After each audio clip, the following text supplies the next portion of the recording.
के तपाईँले गरेको कर्मले लक्ष्मी माता रिसाउनु भएको त छैन? आज म तपाईँलाई एउटा यस्तो सत्य बताउन जाँदैछु जसले तपाईँको सोच नै बदलिदिन्छ। के तपाईँले कहिल्यै यस्तो महसुस गर्नुभएको छ? मेहनत त गर्नुहुन्छ, तर धन हातमै टिक्दैन। काम गर्छु, तर नतिजा किन आउँदैन? आज म तपाईँलाई एउटा यस्तो कथा सुनाउन जाँदैछु जसले तपाईँको यो सोच नै बदलिदिनेछ। किनभने सत्य अलि फरक छ र त्यो सत्य बुझ्नुभयो भने लक्ष्मी माता तपाईँको घरबाट कहिल्यै टाढा जानुहुन्न। धेरै वर्ष अघि एउटा गाउँमा एक गरिब किसान बस्थ्यो।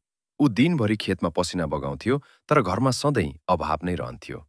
एक दिन ऊ मन्दिरमा पुगेर रोएर भन्यो, "हे लक्ष्मी माता, मैले के गल्ती गरेँ? किन तपाईँ मसँग रिसाउनुभयो?" त्यही रात उसले सपना देख्यो। सपनामा लक्ष्मी माता आइन्, तर रिसाएको अनुहारमा होइन, शान्त र करुण आँखामा। उनले किसानलाई एउटा अचम्मको कुरा भनिन् जसले आजसम्म मानिसहरूलाई भ्रममा राखेको सत्य खोलिदिन्छ। लक्ष्मी माताले भनिन्, "म तिमीसँग रिसाएकी छैन। म तिम्रो घरमा छु, तर तिमी मलाई देख्दैनौ।" किसान डराउँदै सोध्यो, "घरमा भए पनि धन किन छैन?" लक्ष्मी माता मुस्कुराइन् र भनिन्, "किनभने तिमी धनलाई होइन, डरलाई पूजा गरिरहेका छौ।" यहीँबाट आजको विषयको असली मोड सुरु हुन्छ। हामी प्राय सोच्दछौँ, घर सफा छैन भने लक्ष्मी माता रिसाउनुहुन्छ, पैसा खर्च भयो भने रिसाउनुहुन्छ, वा कुनै वस्तु राखियो भने धन जान्छ। तर वास्तविकता के हो भने लक्ष्मी माता धनको देवी मात्र होइनन्, चेतनाको देवी हुन्। जहाँ डर, लोभ र निरन्तर गुनासो हुन्छ, त्यहाँ धन टिक्न सक्दैन, चाहे मन्दिर सुनले सजिएको किन नहोस्। लक्ष्मी माता रिसाउने होइनन्, तर उनी मौन हुन्छन्।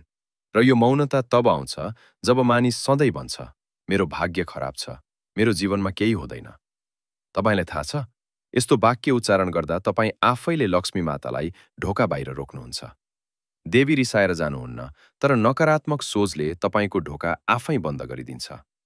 त्यही किसानले जब लक्ष्मी माताको कुरा बुझ्यो, उसले अर्को दिनदेखि एउटा कुरा परिवर्तन गर्यो। उसले खेत उस्तै काम गर्यो, घर उस्तै थियो, तर सोच बदलियो। उसले गुनासो गर्न छोड्यो, सानो आम्दानीप्रति पनि कृतज्ञ हुन थाल्यो। र अचम्मको कुरा, त्यसपछि धन बिस्तारै टिक्न थाल्यो। ठूलो चमत्कार एकैचोटि भएन, तर स्थिरता आयो।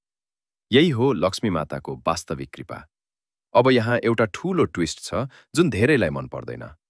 लक्ष्मी माता तपाईँको ब्याङ्क ब्यालेन्स हेरेर बस्नुहुन्न। उहाँ तपाईँको मनको अवस्था हेर्नुहुन्छ। यदि मन सधैँ डरमा छ, भोलि के हुन्छ? पैसा सकिन्छ कि? त्यस अवस्थामा धन आए पनि टिक्दैन, किनकि डरले ऊर्जा काट्छ र लक्ष्मी ऊर्जा हुन्। धेरै मानिस भन्छन्, "म त धेरै पूजा गर्छु।" तर पूजा तब अर्थपूर्ण हुन्छ जब व्यवहार पनि पूजा जस्तै हुन्छ। यदि तपाईँ दिनभरि रिस, ईर्ष्या र निराशामा बिताउनुहुन्छ भने साँझको दीपकले मात्र लक्ष्मी मातालाई रोक्न सक्दैन। यो कटु सत्य हो, तर मुक्तिदायी पनि। अब प्रश्न उठ्छ, के गर्ने? के लक्ष्मी माता फेरि मुस्कुराउन सक्नुहुन्छ? उत्तर हो, तर शर्तसहित।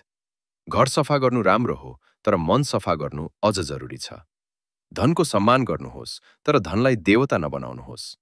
र सबैभन्दा महत्त्वपूर्ण, कृतज्ञता अभ्यास गर्नुहोस्, चाहे आम्दानी सानो नै किन नहोस्। भनिन्छ, लक्ष्मी माता त्यही घरमा बस्नुहुन्छ जहाँ शान्ति हुन्छ।